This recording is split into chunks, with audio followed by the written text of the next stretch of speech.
এবার এসএসসি পরীক্ষায় যারা বাংলায় পরীক্ষা দিবে মূলত নবম, দশম, একাদশ, দ্বাদশ স্তরে তাদের জন্য আজকের এই ভিডিওটি খুবই গুরুত্বপূর্ণ হতে চলেছে। তার কারণ আজকের এই ভিডিওতে আমরা পাঠ্যপুস্তকের উপর নির্ভর করে 25টি গুরুত্বপূর্ণ এমসিকিউ নিয়ে আলোচনা করব। বাছাই করা এমসিকিউ, এটা বাংলা এসএসসির উপর একটি মক টেস্ট। তার কারণ এসএসসি পরীক্ষা যেহেতু এমসিকিউ, এর জন্য তোমাদের ম্যাক্সিমাম প্র্যাকটিস করতে হবে। তোমরা যত প্র্যাকটিস করবে ততই তোমাদের জন্য উপকারী হবে। সেই কথা মাথায় রেখেই এই ভিডিওটি তৈরি করা হয়েছে। দেখো, এখানে আমরা টেক্সটের উপর গুরুত্বপূর্ণ প্রশ্নগুলো নিয়ে আলোচনা করব। নমস্কার বন্ধুরা, সজল এক্সক্লুসিভ ইউটিউব চ্যানেলের পক্ষ থেকে আরও একটি ইনফরমেটিভ ভিডিওতে তোমাদের সবাইকে স্বাগত জানাই। আমাদের চ্যানেলে নতুন ভিজিট করে থাকলে অবশ্যই চ্যানেলটি সাবস্ক্রাইব করে রাখবে। আমাদের ইউটিউবের পাশাপাশি ফেসবুক, সোশ্যাল মিডিয়াতে তোমরা ফলো করতে পারো। আজকের প্রথম প্রশ্ন, রমণী জাতি দুর্বল বলিয়া তাহাদের নাম অবলা, ধারণাটি কার? লেখিকার, পুরুষ সমাজের, নারী সমাজের, মহিলা পত্রিকার সম্পাদকের? সঠিক উত্তর মহিলা পত্রিকার সম্পাদকের। আর এই অংশটি কোথা থেকে নেওয়া হয়েছে? পাঠ্যাংশ হিমালয় দর্শন, বেগম রোকেয়া। 2 নম্বর প্রশ্ন, এমন দিনে তারে বলা যায়, কার লেখা গান? এই গানটি কার? নজরুল ইসলাম, রবীন্দ্রনাথ ঠাকুর, চণ্ডীদাস, জ্ঞানদাস? সঠিক উত্তর রবীন্দ্রনাথ ঠাকুর। আর কোথা থেকে নেওয়া হয়েছে? এই গানটি রয়েছে কিন্তু পাঠ্যাংশ প্রমথ চৌধুরীর লেখা বর্ষা। কি? প্রমথ চৌধুরীর বর্ষা। পরবর্তী প্রশ্ন, দেখো, এটি কবিতার লাইন, শূন্যস্থান পূরণ করতে হবে। সর্বনাশী জ্বালামুখী ড্যাশ তার চামর ধুলায়। সঠিক উত্তর কি হবে? ঝামর, ভয়ঙ্কর, ধূমকেতু, আগুন। সঠিক উত্তর ধূমকেতু। কি হবে? ধূমকেতু। আর এই কবিতার লাইনটি কোথা থেকে নেওয়া হয়েছে? নজরুল ইসলামের প্রলয় উল্লাস, কাব্যগ্রন্থ অগ্নিবীণা। পরবর্তী প্রশ্ন, হা ধিক মোরে ড্যাশ বেড়ে স্বর্ণলঙ্কা হেথা আমি বামাদল মাঝে। এটি একটি কবিতার লাইন। দেখো, 4টি অপশন রয়েছে: শত্রুদল, মাতঙ্গ, বৈরীদল, রিপুদল। শূন্যস্থান পূরণ করো। সঠিক উত্তর হবে বৈরীদল। বৈরীদল মানে শত্রু দলের কথা বলা হয়েছে। আর পাঠ্যাংশটি কোথা থেকে নেওয়া হয়েছে? মেঘনাদবধ কাব্যের অভিষেক স্বর্গ থেকে নেওয়া হয়েছে।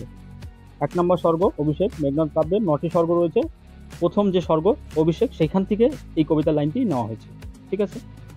পরবর্তী প্রশ্ন, উদ্যোগী পুরুষের লক্ষ্মী সরস্বতী দুটি লাভ হয়, কার প্রসঙ্গে এই উক্তিটি করা হয়েছিল? দেখো, রামতনু, কালীপ্রসাদ, প্রীতিরাম দাস, দেবীপ্রসাদ। সঠিক উত্তর প্রীতিরাম দাস। কে? প্রীতিরাম দাস। আর এই পাঠ্যাংশটি কোন জায়গা থেকে নেওয়া হয়েছে? সঞ্জীব চট্টোপাধ্যায়ের লেখা লোকমাতা রানী রাসমণি। দেখো, আমরা এখানে 25টি প্রশ্ন উত্তর নিয়েছি ঠিকই, কিন্তু এর পাশাপাশি আমরা আরো এক্সট্রা ইনফরমেশনগুলো দেখে নিচ্ছি, যেটা তোমাদের জন্য এক প্রকারের একটা প্র্যাকটিস হয়ে যাবে। ঠিক আছে। আবারও বলছি, পরীক্ষার জন্য খুবই ইম্পর্টেন্ট। পরবর্তী প্রশ্ন, আফ্রিকা পাঠ্যাংশের উৎস কি? 4টি অপশন রয়েছে: পত্রপুট, আরব্য, প্রান্তিক, সন্ধ্যা সঙ্গীত। সঠিক উত্তর পত্রপুট। রবীন্দ্রনাথ ঠাকুরের লেখা আফ্রিকা কবিতাটা থেকে নেওয়া হয়েছে।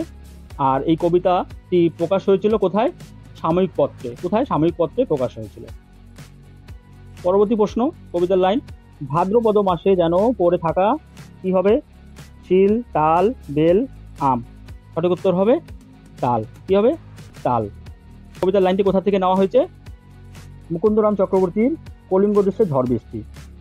আর কাব্যগ্রন্থ হলো অভয়মঙ্গল বা চণ্ডীমঙ্গল। ঠিক আছে। পরবর্তী প্রশ্ন, এটা খুবই জ্ঞানের কথা, বক্তাকে? এই লাইনটির বক্তা মোল্লা ইলিয়াস, অতিথিরা, মোহাম্মদ শাহ। সঠিক উত্তর মোল্লা। কি? মোল্লা। আর এটি ইলিয়াস গদ্যগ্রন্থ থেকে নেওয়া হয়েছে। অনুবাদ কে করেছিল? মনীন্দ্র দত্ত। পরবর্তী প্রশ্ন, ঝোড়ো সাধু গল্পে তরুণ সাংবাদিক কে ছিলেন? তরুণ সাংবাদিকের নাম? 4টি অপশন: মোহন প্যাটেল, চিন্তামণি নরসিংহ, দেবেন্দু রায়, ডক্টর মণিময় দত্ত। সঠিক উত্তর মোহন প্যাটেল। কে? মোহন প্যাটেল। ঝোড়ো সাধু কার রচনা? মহাশ্বেতা দেবী। কার? মহাশ্বেতা দেবী।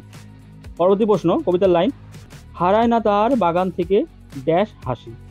দেখো, লাউ ফুল, কুন্দ ফুল, বেলি ফুল, ডুমুর ফুল। সঠিক উত্তর কুন্দ ফুল। কি হবে? কুন্দ ফুল। আর এই লাইনটি নেওয়া হয়েছে নীরেন্দ্রনাথ চক্রবর্তীর আবহমান কবিতা থেকে। কোন কবিতা? আবহমান। দেখো, তোমরা সাথে সাথে তোমরা প্র্যাকটিস করবে, তোমরা অ্যান্সারগুলো দেওয়ার চেষ্টা করবে যে তোমাদের কতগুলো হচ্ছে, যেহেতু এটা মক টেস্ট।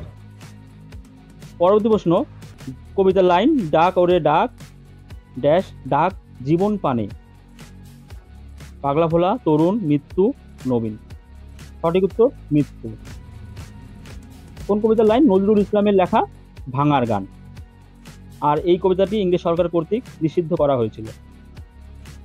পরবর্তী প্রশ্ন, নারীকুলে রত্ন বিশেষ বলতে কাকে বোঝানো হয়েছে? Mrs Sevier, Miss Noble, Miss Muller, Miss Bull. সঠিক উত্তর মিসেস সেভিয়ার। কাকে? Mrs Sevier. আর লাইনটি কোথা থেকে নেওয়া হয়েছে? স্বামী বিবেকানন্দের লেখা চিঠি গদ্যাংশ থেকে। পরবর্তী প্রশ্ন, একটি কবিতার লাইন, আমাদের ছেলে ড্যাশ লঙ্কা করিয়া জয়, অতীশ, বিজয় সিংহ, নিমাই, জয় সিংহ। সঠিক উত্তর বিজয় সিংহ। আর এই লাইনটি কোথা থেকে নেওয়া হয়েছে? সত্যেন্দ্রনাথ দত্তের আমরা কবিতা থেকে। পরবর্তী প্রশ্ন, বালক দিগের সর্দারকে? মাখনলাল, ফটিক, হারু, খোকা। সঠিক উত্তর ফটিক। কে? ফটিক। রবীন্দ্রনাথ ঠাকুরের ছুটি গদ্যাংশ থেকে নেওয়া হয়েছে। পরবর্তী প্রশ্ন, কবিতার লাইন, মাটি তো ড্যাশ মতো হবেই, পাথরের মতো, আগুনের মতো, মরুভূমির মতো, না পাহাড়ের মতো। সঠিক উত্তর আগুনের মতো। কি? আগুনের মতো। আর এই কবিতার লাইনটি কোথা থেকে নেওয়া হয়েছে? বীরেন্দ্র চট্টোপাধ্যায়ের জন্মভূমি আজ কবিতা থেকে নেওয়া হয়েছে। পরবর্তী প্রশ্ন, রাধারানীর বাড়ি কোথায় ছিল? শ্রীরামপুর, লক্ষ্মীপুর, মোহনপুর, শ্যামনগর। সঠিক উত্তর শ্রীরামপুর। কোথায়? শ্রীরামপুর। আর রাধারানী এটি বঙ্কিমচন্দ্র চট্টোপাধ্যায়ের একটি উপন্যাস, সেই উপন্যাসের পাঠ্যাংশ এটা। পরবর্তী প্রশ্ন, কবিতার লাইন, ড্যাশ খেয়ে গেছে তার রক্তের কমজোর কণিকা, দুর্নীতি, দুঃখ, শোক, হতাশা। সঠিক উত্তর শোক। আর এই কবিতার লাইনটি নেওয়া হয়েছে কবিতা সিংহের লেখা এই তার পরিচয় কবিতা থেকে। পরবর্তী প্রশ্ন, আবহমান কবিতায় ফুল শব্দটি কতবার ব্যবহার হয়েছে? খুবই ইম্পর্টেন্ট। 10 বার, 12 বার, 8 বার, 9 বার। সঠিক উত্তর 12 বার। পরবর্তী প্রশ্ন, ঈশ্বরই প্রশংসার যোগ্য, তিনি ধন্য, কোন পাঠ্যাংশের উদ্ধৃতি? সাবলতলার মাঠ, হিমালয় দর্শন, পথপ্রবাসে, আলোবাবু।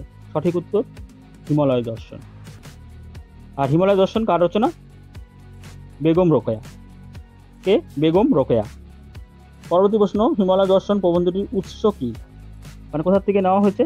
বেগম রোকেয়ার মূল গ্রন্থ, মতিচুর, আত্মচরিত, পদ্মরাগ। সঠিক উত্তর বেগম রোকেয়ার মূল গ্রন্থ। মতিচুর, পদ্মরাগ বেগম রোকেয়ার লেখা। আর আত্মচরিত শিবনাথ শাস্ত্রীর খুবই গুরুত্বপূর্ণ আত্মজীবনীমূলক রচনা, আত্মচরিত শিবনাথ শাস্ত্রী। পরবর্তী প্রশ্ন, ওরা সব জেনে গেছে মানুষের বেশি দেরি নেই, কবিতার এই লাইনটি কোথা থেকে নেওয়া হয়েছে? পৃথিবী বারুক রোজ, 3 পাহাড়ের কোলে, ব্যথার বাসি, আকাশের 7টি তারা। সঠিক উত্তর পৃথিবী বারুক রোজ, নবনীতা দেবসেন। পরবর্তী প্রশ্ন, ধীবর বৃত্তান্ত পাঠ্যাংশটি তর্জমা কে করে? অর্থাৎ ধীবর বৃত্তান্ত সংস্কৃত এই গদ্যাংশটি বাংলায় অনুবাদ কে করে? সঠিক উত্তর সত্যনারায়ণ চক্রবর্তী। কে? সত্যনারায়ণ চক্রবর্তী। আর বাকি দেখো, মনীন্দ্র দত্ত ইলিয়াসের তর্জমা করে, অর্ঘ্যকুসুম দত্তগুপ্ত অদল বদল গদ্যাংশে তর্জমা করে, আর নবারুণ ভট্টাচার্য অসখী একজন কবিতাটির তর্জমা করে। ঠিক আছে। পরবর্তী প্রশ্ন, বর্তমান যুগের কোন ভাষা আত্মনির্ভরশীল নয়? সংস্কৃত, গ্রিক, হিব্রু, বাংলা। সঠিক উত্তর বাংলা। বাকি দেখো, সংস্কৃত, গ্রিক, হিব্রু এগুলো কিন্তু আত্মনির্ভরশীল ভাষা। ঠিক আছে। আর গদ্যাংশটি নেওয়া হয়েছে নবনব সৃষ্টি থেকে। ঠিক আছে। পরবর্তী প্রশ্ন, কবিতার লাইন দেখো, শিশু আর ড্যাশ খুন হলো, মানুষেরা, পশুরা, বাড়িরা, পাখিরা। সঠিক উত্তর বাড়িরা। শিশু আর বাড়িরা খুন হলো। কোন কবিতার লাইন? পাবলো নেরুদার লেখা অসখী একজন। আজকে সর্বশেষ প্রশ্ন, আমাদের ডান পাশে ড্যাশ, গিরিখাত, পাহাড়, হিমানির্বাত, ধস। সঠিক উত্তর ধস। দেখো, আমরা এখানে খুবই গুরুত্বপূর্ণ 25টি প্রশ্ন নিয়ে আলোচনা করেছি। ভিডিওটি যদি ভালো লাগে, ইনফরমেটিভ মনে হয়, অবশ্যই একটি লাইক করবে। আর এই ধরনের আপডেট প্রতিনিয়ত পাওয়ার জন্য আমাদের এই চ্যানেলটিকে সাবস্ক্রাইব করে রাখবে। আর এই সিরিজ আমরা নতুন স্টার্ট করেছি, যদি ভালো লাগে অবশ্যই তোমরা কমেন্ট করে জানাবে, তাহলেও পরবর্তীতে আমরা এই ধরনের ইম্পর্টেন্ট সিরিজ কন্টিনিউ নিয়ে আসবো। ঠিক আছে, দেখা হচ্ছে পরবর্তী প্রতিবেদনে। ধন্যবাদ।